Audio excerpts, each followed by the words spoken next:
Evan Nicholson with Green Thumb here.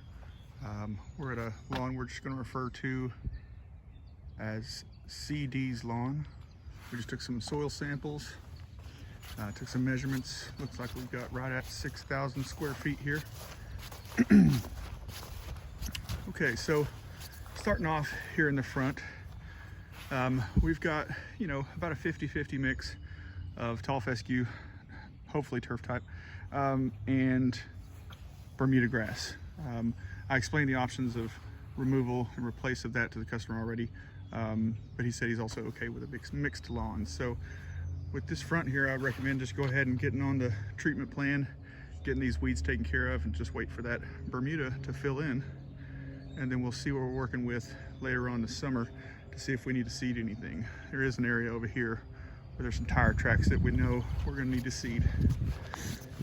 Over here, pretty much the same thing, a little bit more fescue than Bermuda.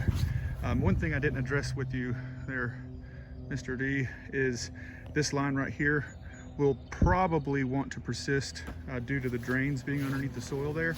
There's just not much room for this grass to root in, and you can see the fescue just kind of stays off there because it needs a good root system to be able to maintain itself through the hot summer months. So more than likely, you will have somewhat of a line here after every summer. We can get it to come in the fall and be here for the spring, but it'll more than likely do that every year. But we'll do our best to try to stop it. Okay, so again, just mixed Bermuda. We got a lot of weeds in here right now. He not currently on a treatment plan, but all these weeds are manageable. Here we have a lot of clover mixed in here. And then you can see this path here where someone drove over. Now this, once we kill the weeds, we're just gonna have to really hope for this Bermuda to spread and help us out till this fall, till we can put some seed here. As we don't want to be looking at dirt, but there's going to be a little bit, I'm sure. But you never know how strong this Bermuda is. It might come back and fill this all in. And if we get on the program now, like I said, we'll be able to turf some of this existing fescue out, get it as healthy as possible, help it to look good. Now the backyard is a different beast. The backyard looks like at least 90% of the fescue didn't make it through the summer. It looks like there's quite a bit out there, but a lot of that's clover. Really the only fescue to be spoke of is right here, and then just a small little patch here and here. The rest of this is Poa annua, and it's gonna be going dormant come the summer months.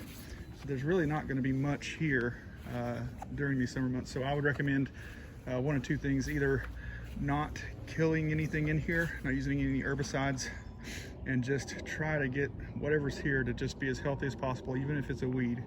Maybe come through and spot kill this horse nettle. But everything else needs to stay here just to hold the dirt in place. Or we also discussed the option of having a crew come in and put some sod in here. That would solve the problem for this year.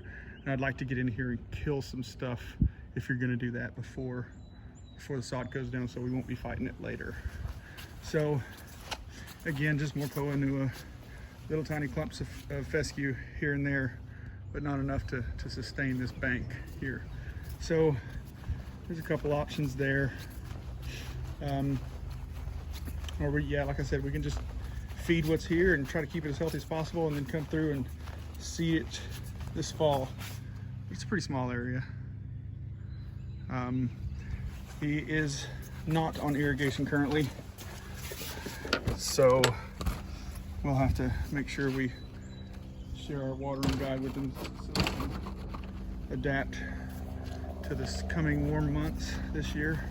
It's a little bit of Poa triv right here. This is a weed that it's a pretty grass, but it comes back every winter. It'll die out in the summer. You'll have Bermuda there, but it'll be here in the winter. But since you're going to have a mixed lawn, I wouldn't even worry about it. You can see it's a little bit more lime green than this dark green stuff. And if you have only tall fescue that's dark green, this kind of is an eyesore. But since you're going to do mixed, I don't think it's going to really be a problem. So I'd say we won't even address that, which is beneficial to both parties because it's not very fun to dress. But it'll just look like that every year in the winter. Okay, well, I'll send this off and we'll get in touch with you. Thanks. Evan, Green Thumb out.